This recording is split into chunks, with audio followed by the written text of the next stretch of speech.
I'm Ian McClean, founder of Flow Group and GreenLine Conversations. This podcast has grown out of the chaos that's been thrust upon us, and in it, I share the best of 25 years of helping leaders in business organizations deal and cope with change.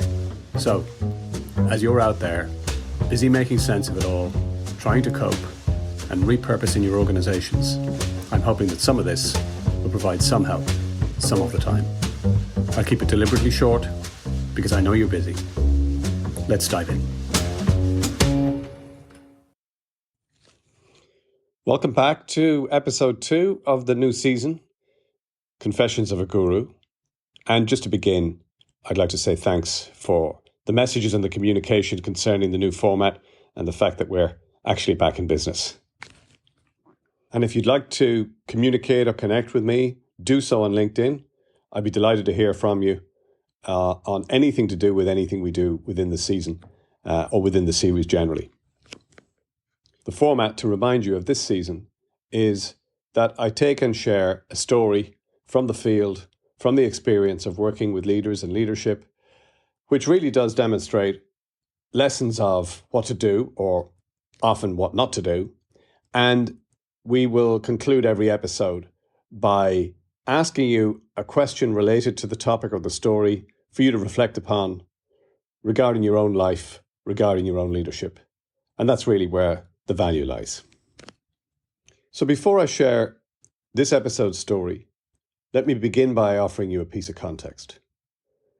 There is a scene in season 3 of the Disney Plus series, The Bear, where Carmy, the lead character, is in the kitchen with his sister.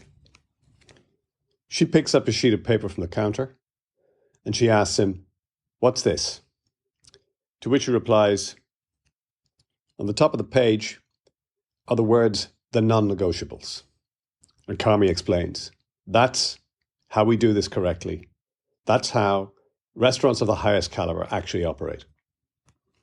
The list includes things like respect tradition, push the boundaries, collaborate vibrantly.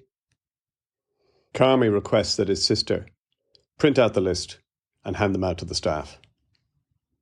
She appears dubious about the impact, but he shuts it off by summarizing and saying, "Hey, we got to be excellent every day." The best piece of leadership advice I ever received was, if you can be nothing else as a leader, be clear. You see, the leader is responsible for just 2 things, one of which is defining what really matters, the non-negotiables. So here's the story. We're deep in strategy season at the moment. Unlike the previous story, which came from very early in my career, this is a story that's very recent.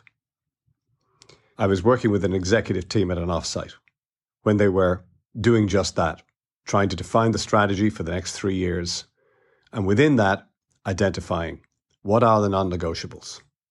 They spent 2 whole days working in a remote location, and ultimately at the end of the 2 days, they came up with the non-negotiables, which were 4 key priorities and 4 team behaviors.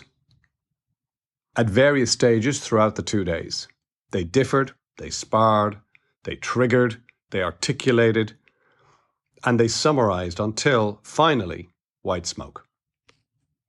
In truth, they differed far more than they agreed throughout. But ultimately, by pushing in, by seeking to understand, by listening, by being honest, by being vulnerable, they got to a point where they got the non-negotiables that they could all live over and that they could all commit to. Every syllable by the end had been teased over before it was finally minted.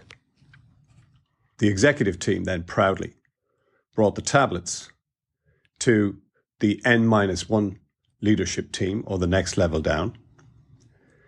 Expectations were high for the big reveal. And here it was. Ta-da! The non-negotiables.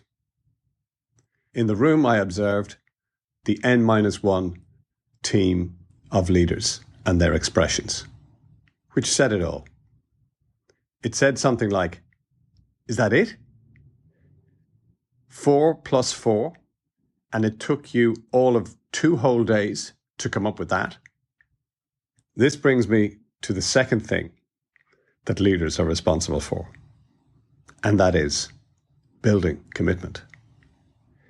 You see, it took the leadership team 2 whole days of complexity to arrive at a point of simplicity. And if it does take 2 whole days for you to get to a point of vested commitment, which it does, how can you expect half a dozen slides at a town hall presentation to produce the same effect? The work of the leader doesn't end when you've defined successfully the non-negotiables. It's really just the beginning. So, if you're ready to reflect, here are 3 reflection questions for you based on the story. The first is, what are your non-negotiables? And I mean that in 2 ways. Just like our executive team, what are the things that you must do no matter what? That's what needs to be done. What are your non-negotiables? And the second is, within your team, what are the non-negotiables around what's okay and not okay in terms of how you behave with one another? And that's how. So non-negotiables, what are they? Both the must-dos, what you need to do, and the team behaviors, what's okay and not okay, how you need to do it. That's question 1. Are you clear?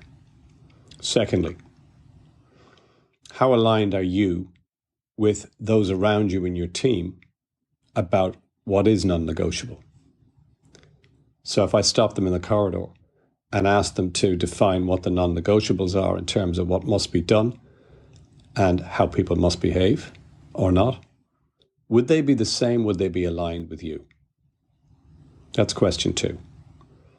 And question 3 is, if you do have clarity around the non-negotiables, what is your plan for ensuring that other people understand them and are as committed to them as you? So, plenty of food for thought in the story and in the questions. If you want to get in touch, please connect or communicate with me on LinkedIn. And if you're interested in the framework that we consistently use when we facilitate the offsites, as per the story that I mentioned, have a look at greenlineconversations.com. Until next time, stay sane, stay safe, stay connected.